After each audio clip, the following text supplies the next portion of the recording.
Hey friends, today we're doing something a little bit different. Coming to you from the track instead of an Instagram reel.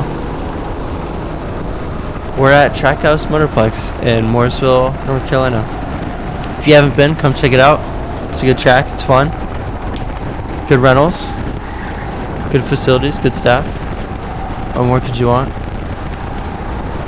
One of the bigger clubs in the country for owner karts. So if that's your thing, give it a go. Alright, we're warming up. That's what we're doing. Warmed up the tires a little bit, scrubbed them.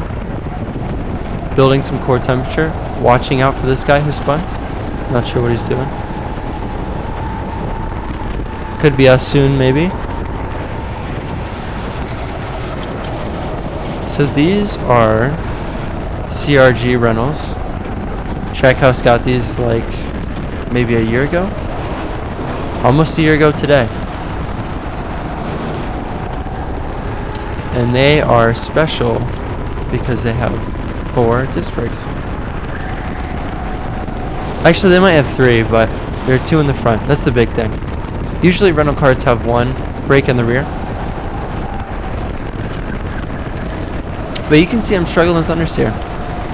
That was a problem with this kart. Not much we can really do about that. Leverage the brakes to turn in the kart. Trail brake effectively. Brake earlier. Anyway, we're going to race this guy. So I'm right up on him. Give him a little tap. See if we can separate ourselves from the field. Practice like we're racing. Turn 1, apex great. I'm going to drop back. Get a good line. Use all of the track. Literally all the track. I wasn't kidding. And then go for the overtake. Lunging up the inside. And he gets me on the inside as I go way too deep for my own good. At this point I was like, dang, I really just blew everything. But hey, let's see if we can get him on turn 8. So I set up here. I'm going to stay back. I don't feel like I have enough. Okay, never mind. He drops out. Talked to him after the race and he was like, dang, why did I do that? It's okay. You live and you learn. I was going to set up though for a nice little overtake on one of the subsequent corners. I didn't have enough space to turn 8. To overtake him on turn 8. Understeer for days. Always with it carrying a bundle of understeer, the front sliding around. And we're across the line. This was our warm-up session. We ended up doing 2 sessions that day. And I'll throw my best time up there and my average time. See if you can beat it. Unfortunately, even though all these rental karts should be the same, not all karts are created equal. I've had some really amazing karts. I've had some really horrible karts. One thing I've noticed too is my line there on turn 4, it's very V'd off. I'm over-relying on the brakes in these karts, and they don't have the power to make up for it. So I'm sacrificing my exit for a quick entry. And that pretty much concludes my first session. Wasn't much to write home about. Lots of understeer. Good warm-up though. Got a little racing in. Elbows out.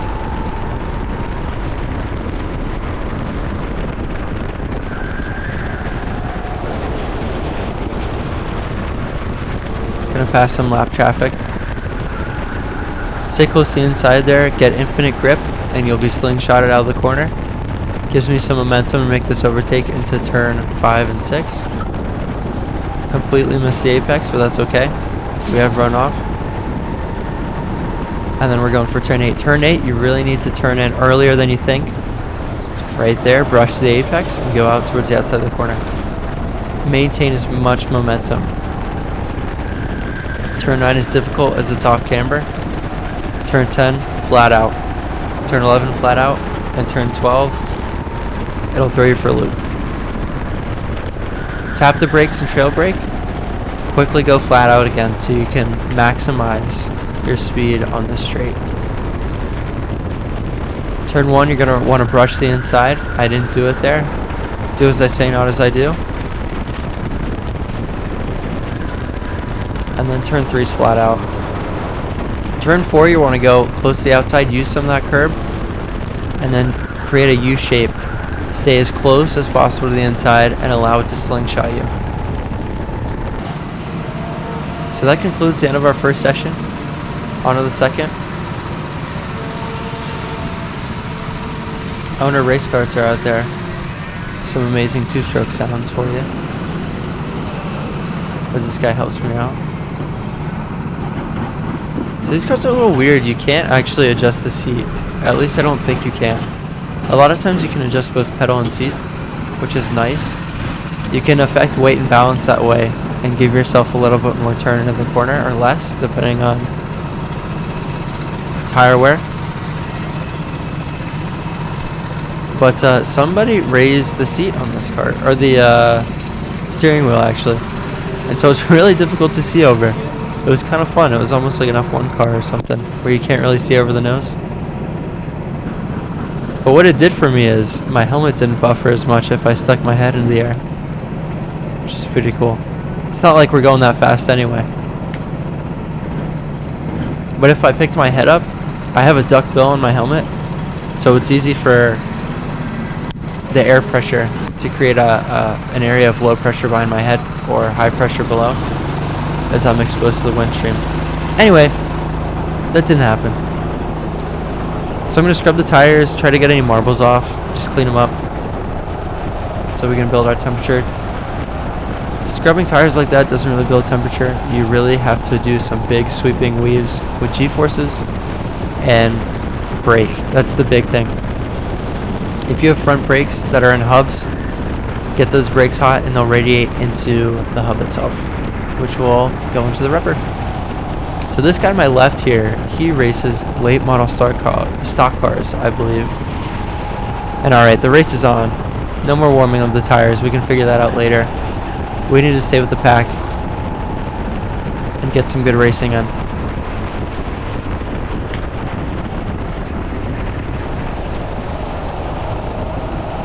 And I think the guy in front, he was who we raced before in our first session. And it seems like his cart doesn't have very good power, because we really easily caught him right here. And even on the straight, it was pretty easy to catch him. I think he just didn't luck out with his second cart. You can see less rear grip than before, and that allows me to rotate the cart. I really prefer that in my driving setup. So right here I'm going to pass this guy on the inside and push him all the way out wide so it doesn't sacrifice my entry into this next corner, and I can stay on the leader. Just try and stick to him as much as I can, maybe get some slipstream. At this point I can't overtake him in this turn, so I'm going to look for turn 8. That's my next overtake point, unless he makes some cataclysmic mistake. And he does right here. He's in the dirt, so his tires are going to be all dirtied up, and it's going to sacrifice his entry into turn 8. As you see here, it goes way too deep. And I take him on the inside.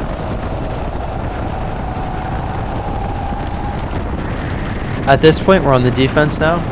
I got to get my head down and turn out some good laps, try to create some separation. If this guy's quick though, he's going to be right back on me.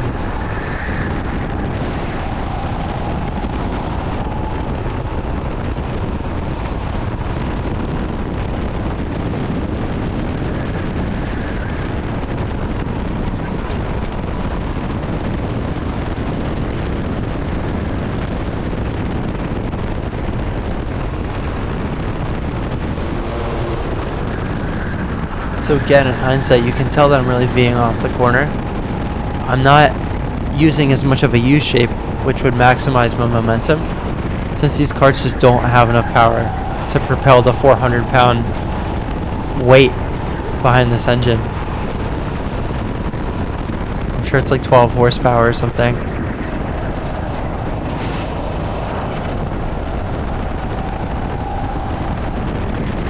I always struggle with turn 9 and 10.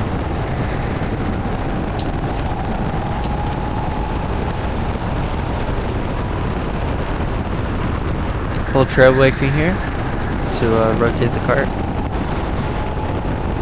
It's difficult to trail brake there because it's off camera. It's easy to lock up.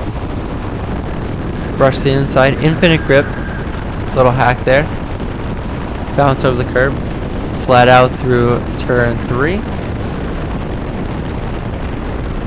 Get your bearings for turn 4. Again, I'm Ving off the corner. And there's our friend. He's back into the lead. Very concerned with the positioning of my kart. And he goes very deep there. He's able to carry his momentum though with the runoff, which is something that I should be doing. Keeps looking back. And that sacrifices his entry again into turn 8, but he is the inside here.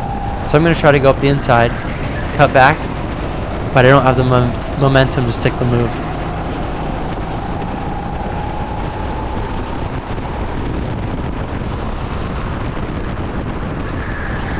The new racing wasn't easy.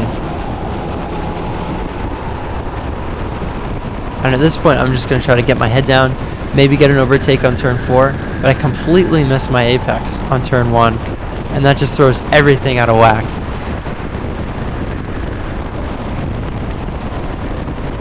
And our buddy up here zooms off into the distance. You can see how much wider he's taking that entry, and it conserves his momentum. Whereas I'm struggling on the exit. Despite having a bunch of grip on the exit, I just can't pull out the speed. Which is really important because you're mostly flat out on this track. Right there, a little mistake from me. Too much oversteer, a little bit too much trail braking.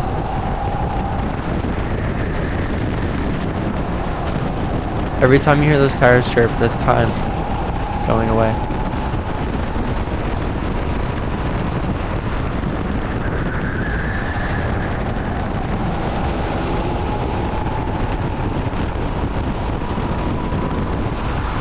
Ducking my head just to get some hundredths of a second, maybe.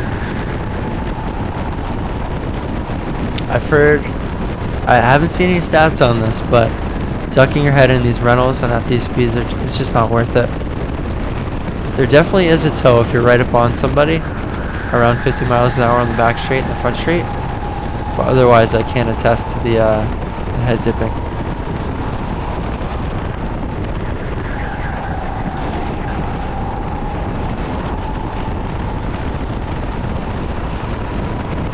I would imagine our helmets are pretty aerodynamic anyway, and that's not really the thing that you should be worried about, getting out of the airstream, but every little effort counts. At least I like to think so.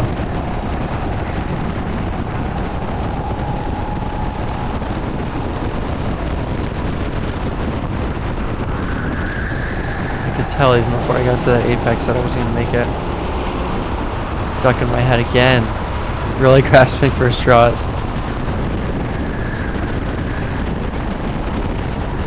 It's amazing how smooth this GoPro is too. Hitting those curbs is really jarring. Can hurt your teeth. I feel like my head and neck hurt. But the GoPro stabilization really smooths it out. It's amazing, honestly.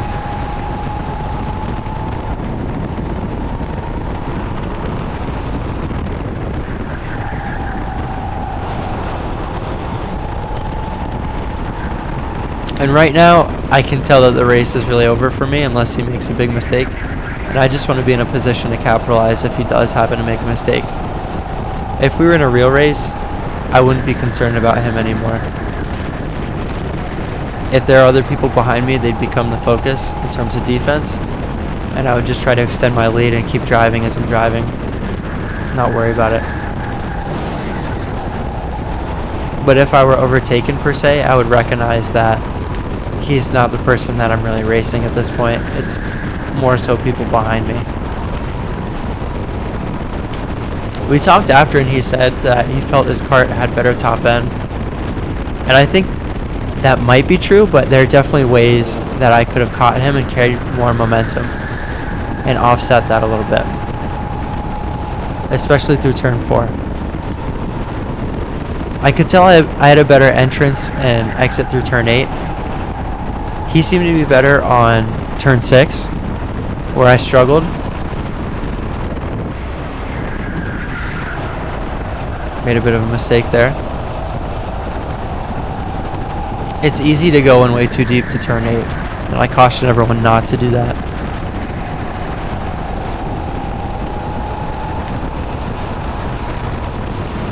Again, I'll throw my time up there. See if you can beat my best time. I think it was in the low 64s or mid 64s. It wasn't super cold today, and these karts like the cold for both tires and the engine. Obviously, if the air is more dense, as it would be cold, the engine can burn more air, and that means it burns more fuel and make more power. If the tires are a little bit colder too, the karts can rotate more, but I would imagine there is an element of balance there. So if your front tires are cold and your rear tires are cold, but you have more wear in the front, then you'll understeer.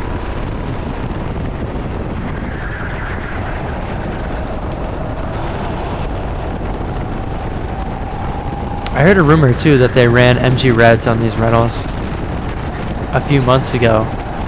I don't know if that's true. I noticed I slid around a lot more. I didn't actually check what the compound was on the tire. I did notice too I marbled a lot, which MG Reds marble a lot. That's what the owner karts use. From Briggs 206 class, K100. I believe X30 does it as well. But they're super soft and they marble a lot. I don't feel like that was the case for today. Although this kart tended to oversteer a little bit more than my previous kart in the first section, as you can see.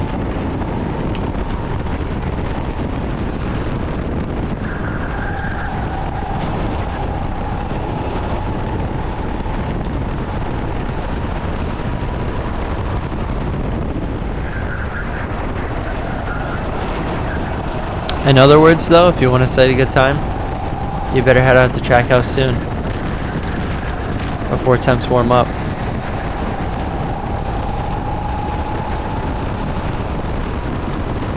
I've never caught a rain race here. Maybe that's a trade-off you get with the summer. You might get a wet race, but in the winter you can set a faster time.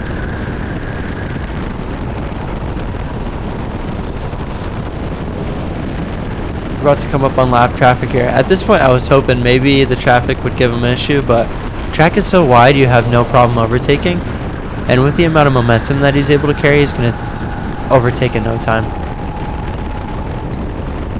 But you never know. Little mistake for me there, but I used the runoff. An important thing that I've learned with this track, and any track really, is the runoff is really generous, specifically here. So you might as well use it. And there's no timing dings for using it.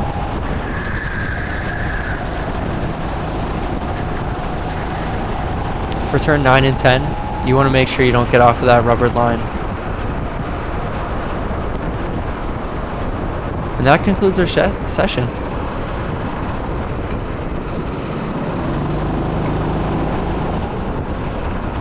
Hope you guys enjoyed. If you did enjoy, please let me know. If you didn't, let me know as well. I want every and all feedback from everybody. And I hope I see you in the next one. Thanks for watching.